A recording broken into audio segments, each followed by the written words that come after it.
The president has said he's not happy with this new nominated Mujtaba Khomeini. We'll see if he's actually really in charge. As Secretary Hegseth said, he was wounded during the initial strikes, and it's unclear that he really has control of the country, if he's even alive at this point.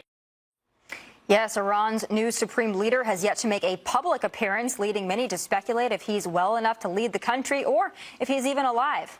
Hello, everyone. I'm Tommy Lahren, along with Joey Jones, Anita Vogel, and Guy Benson. This is the final hour of the Big Weekend Show. And a senior Israeli official tells Fox News that Khamenei is in, quote, low condition to function due to injuries, though Israeli intelligence is still working to determine the extent of his condition. But even if he's alive and healthy, his position of authority may still be on shaky ground. CBS reports that U.S. intelligence shows the deceased Ayatollah Khamenei was wary of his son taking power, perceiving the younger Khamenei as not very bright and unqualified. Despite the tumult at the top of the regime's leadership, Iran continues launching more attacks against neighboring countries, including the United Arab Emirates, Saudi Arabia, and Israel. Fox News senior correspondent Mike Tobin is live in Tel Aviv with the latest. Hi, Mike. And, Tommy, we've gone a stretch of several hours now with no new rocket fire, missile fire coming in from Iran. But, frankly, that's the exception.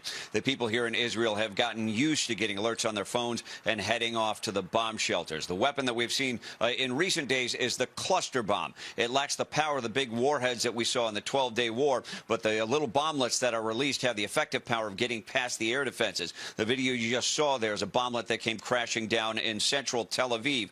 You may look from the video. There's one individual who was a little too close to the blast. I'm happy to tell you he got away with minor injuries. Another bomblet crashed down in Bnei Brak, also in central Israel. 2 elderly men were injured, but the bomb caused damage and forced a rescue. I took out baby, a little baby out, and it was everything. All of the apartment is missing.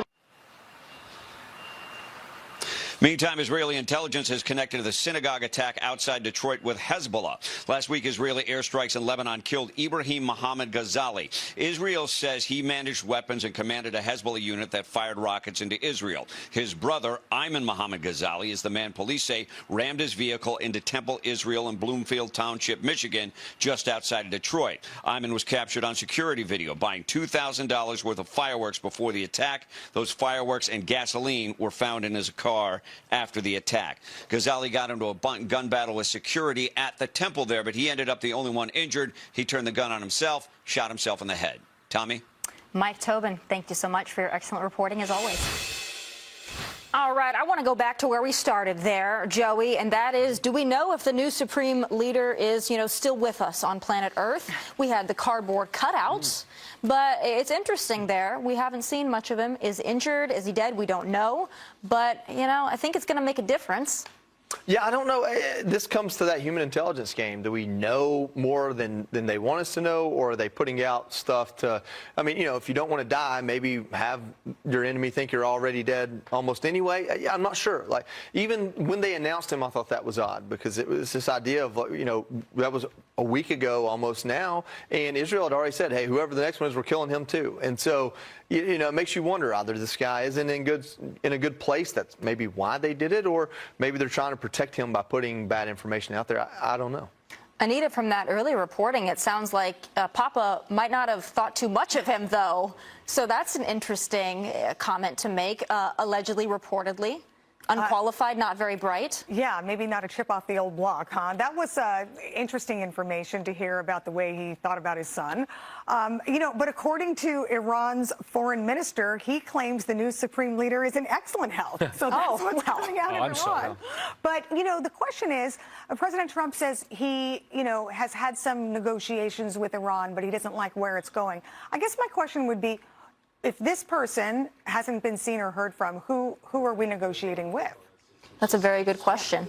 Guy, what do you make of the leadership here, or maybe the lack thereof? What does that mean for the overall conflict? Yeah, it is interesting that there are at least these reports that Dad did not think too highly about the leadership skills of his son, who now supposedly is in charge. There are also reports that he was suffering from impotence issues as well. So that's been out there in the sort of news stream on that issue. I think it is a testament, again, to the decapitation effort that we have successfully inflicted on this regime, us and the Israelis. You had the supreme leader being tracked by Mossad and the CIA, an open opportunity to take him out, which we did. He's dead.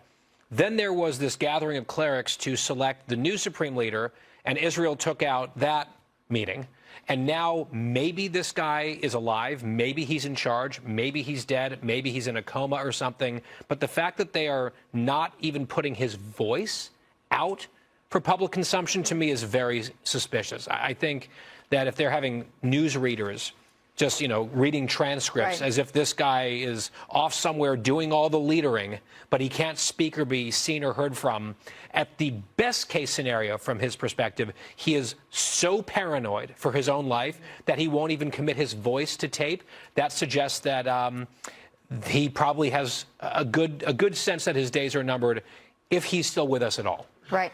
Joey, there's been a lot of discussion, at least early on, about the people of Iran. And President Trump said early on repeatedly, now it's your turn to take your country back. And we haven't seen that as of yet. But I'm wondering if this new supreme leader is, in fact, incapacitated. Does that leave any opening for the Iranian people at some point in the coming weeks and months to take back their government? Well, this is where the counterintel operations really matter. So, like my theory is the only way the regime change element of this works with our involvement is if there isn't centralized leadership, there becomes fracturing. This person wants leadership, that person wants leadership, their rivalry becomes heated, and one of those kind of comes to fruition that we say, hey, we'll put our money against that guy, and that kind of is a little bit what we saw in Afghanistan. It's actually what happened in Afghanistan when the Soviets pulled out and the Mujahideen kind of fell. And so the reason why I say that is the only real path to a change in regime that I see without us doing more, and we're not going to do more inside that country. It is interesting that Democrats are now taking the narrative. I saw it today with Jackie Heinrich. I don't remember which Democrat congressman was. Oh, well, if there's full regime change in a democratic Iran and no nukes anywhere, then this was a success. And that wasn't even a stated goal from the beginning. Pete Hegseth's words: we're not trying to create regime change, but boy, the regime sure changed. It sure did. And now they have a cardboard cutout. Be sure to like and subscribe for all the Fox News latest on YouTube, and catch full shows streaming now on Fox One.